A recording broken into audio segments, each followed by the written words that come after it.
One of the great tussles of the Bob Hawke years, when John Howard was still Liberal Party leader, was over the Australia card. Most Aussies were horrified by the idea of a mandatory identity card, particularly people who had fled from communist regimes. Interestingly, the idea was finally abandoned after the brilliant National Senator John Stone torpedoed it in the Senate. Well, now there's a new threat looming that makes the Australia card look like a complimentary ticket to a libertarian orgy. It's lurking there in the corridors of the medical bureaucracies, and it's now being hinted at by our supposedly Liberal Prime Minister. It's the digital vaccine passport.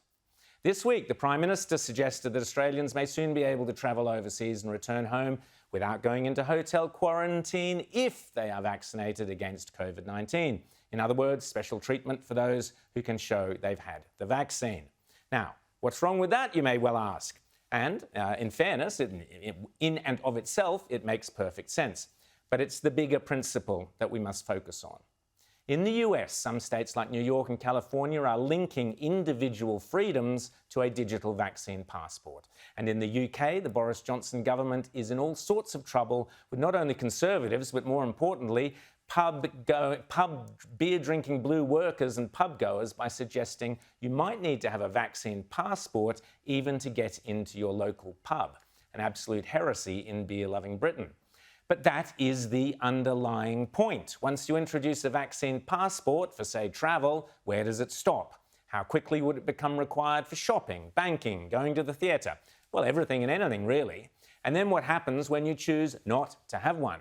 You're an instant pariah, an outcast from society. That is how communism and totalitarianism work, not freedom. Indeed, last week, the idea of specifically linking every individual freedom to a digital vaccine passport was being pushed aggressively by CNN's Dr. Leanna Wen.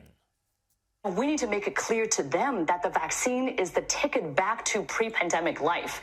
And the window to do that is really narrowing. I mean, you were mentioning, Chris, about how all these states are reopening. They're reopening at 100%. And we have a very narrow window to tie reopening policy to vaccination status. A vaccine passport will allow governments to decide who can travel where, who can buy what, who can earn what, or even who gets what jobs. You heard the woman. Tie the vaccine to personal freedoms, there's only a narrow window. Only allow people to return to a normal life if they can show they've been vaccinated. If there's one thing we learnt from the past 12 months, it's how easily our police, particularly in authoritarian left-wing states like Victoria and Queensland, can so easily become quasi-fascists.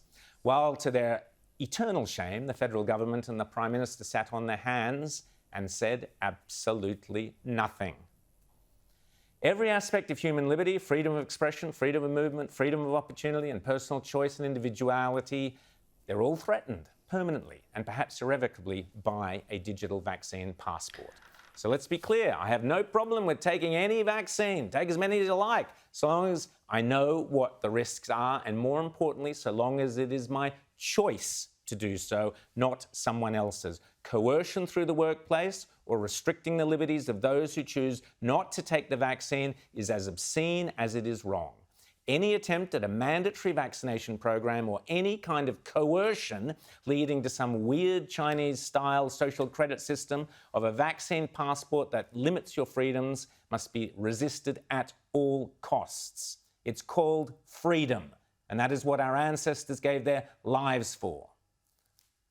On a lighter note, at least some people are starting to protest against the assaults on freedom. Why? The lockdowns and masks have even forced Mick Jagger to get out and write his first decent rock song in ages. If the Stones can't take the mickey out of these mandatory measures, who can? It's a pretty mask, but never take a chance.